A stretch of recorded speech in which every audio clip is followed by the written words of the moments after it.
अच्छा जी, तैयारी पकड़ लें क्योंकि हीट वेव आ गई। मुल्क में आपको बताएं मामूल से कम बारिशों की वजह से अब सूरत हाल ये है कि मार्च में ही हीट वेव का सामना करना पड़ सकता है, जिसका मतलब ये होगा कि रमज़ान का पहला अशरा गर्म गुजरेगा और मार्च के आखिरी हफ्ते में ही लोगों को सख्त गर्मी का सामना करना पड़ सकता है। अप्रैल और मई में भी हीट वेव के इम्कानात हैं मौजूद और लोगों को मार्च के आखिरी हफ्ते में सख्त गर्मी का सामना करना पड़ेगा। मतलब रमज़ान, मुझे लगता है सेट ये जो गर्मियां है ना, जो देख रही होती हैं कि बस छोटी ईद पे तो आग बरसानी है, बिल्कुल ऐसा ही होगा। मौसमियाती जायजे के मुताबिक मार्च, अप्रैल और मई में गिलगित बल्तिस्तान में कदरे कम मगर मुल्क के बेशतर हिस्सों में बारिशें मामूल के मुताबिक लेटर ऑन होंगी। हीट वेव से बचने के लिए आपको पता ही है आपने क्या क्या करना है। सूरज में डायरेक्ट तपिश लेने से गुरेज करना है, सर को ढांप कर रखना है, दोपहर के वक्त चील दोपहर में बाहर नहीं निकलना है। I think we know pretty well what to do because ये तो नहीं कि मतलब हमारे वहाँ कोई स्नोफॉल हो रही होती है, यही मौसम रहता है, कोई आगे पीछे हो जाता है तो अभी भी यही होगा। Direct met office exactly. Sardar Sarfaraz साहब हमारे साथ हैं। सरदार साहब कोई अच्छी खबर दे दें प्लीज़। वैसे तो सर्दियाँ जा चुकी हैं, बाहर ने आना था, कुछ नहीं बीच में हुआ, सीधा गर्मी जो है वो शुरू हो गई। अचानक मौसम इतना कैसे बदल गया?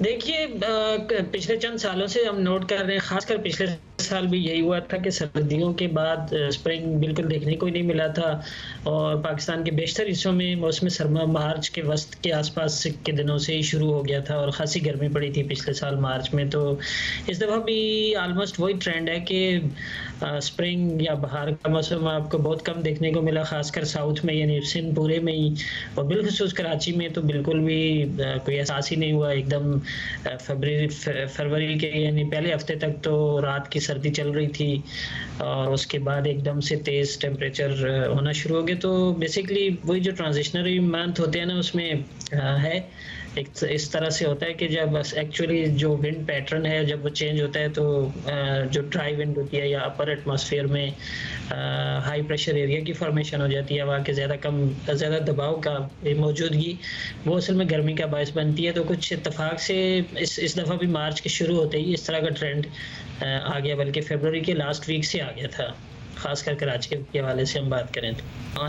अच्छा सरदार साहब, अब सुनने में ये आ रहा है कि कराची में हीट वेव आने वाली है और दर्जा हरारत मार्च में ही 40 से आगे पीछे ज़रा हो जाएगा।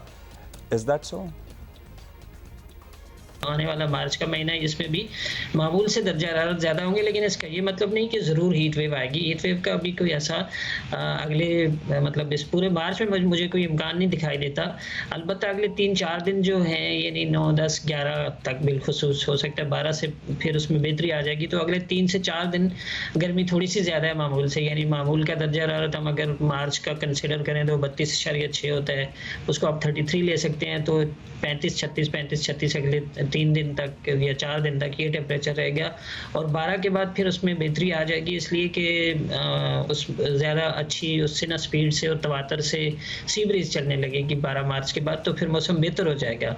और फिर मार्च के आखिरी दिनों में खासकर 21-22 मार्च को रमज़ान के शुरू होने के साथ ही एक इम्कान ये है कि मुल्क भर में कुछ ना कुछ बारिशों का सिलसिला होगा। तो अगर वो सिलसिला इस तरह से यानी बारिशों वाला आता है मुल्क के शुमाली हिस्सों में, बलूचिस्तान वगैरह की तरफ और फिर ऊपर शुमाली हिस्सों में, तो उसके इन्फ्लुएंस में आपकी जो सी ब्रीज है वो सेटअप हो जाएगी, तो उसमें दर्जा हरारत इतना ज़्यादा नहीं बढ़ेगा। अच्छा सरदार साहब, आपकी बातों से तो बिल्कुल यकीन हो गया कि इस बार जो रमज़ान है ना वो उसमें ठीक ठाक गर्मी पड़ने वाली है।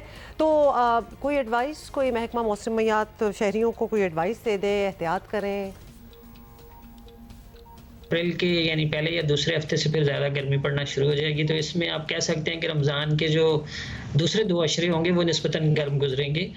तो उसमें ज़ाहिर है एहतियाती तदाबीर तो आपको पता है, जब गर्मी बहुत ज़्यादा पड़ती है तो रमज़ान में आप पानी का इस्तेमाल तो नहीं कर सकते, लेकिन ये कि बहुत ज़्यादा अपने आप को खुले उसमें ना मतलब ओपन स्काई में और उसके सन के नीचे यानी सूरज की उससे ना ज़्यादा तमाज़त से देर तक अपने आप को उससे बचाए रखने की ही तदाबीर की जा सकती हैं। ज़ाहिर है रमज़ान होने की वजह से हम पानी या मशरूबात पीने का मशवरा तो नहीं दे सकते, लेकिन ये कि देर तक यानी ख़ासकर 11 बजे से लेके 4 बजे तक जो पीक आवर्स होते हैं हीट के, उससे अपने आप को अवॉइड करना चाहिए उस दौरान में।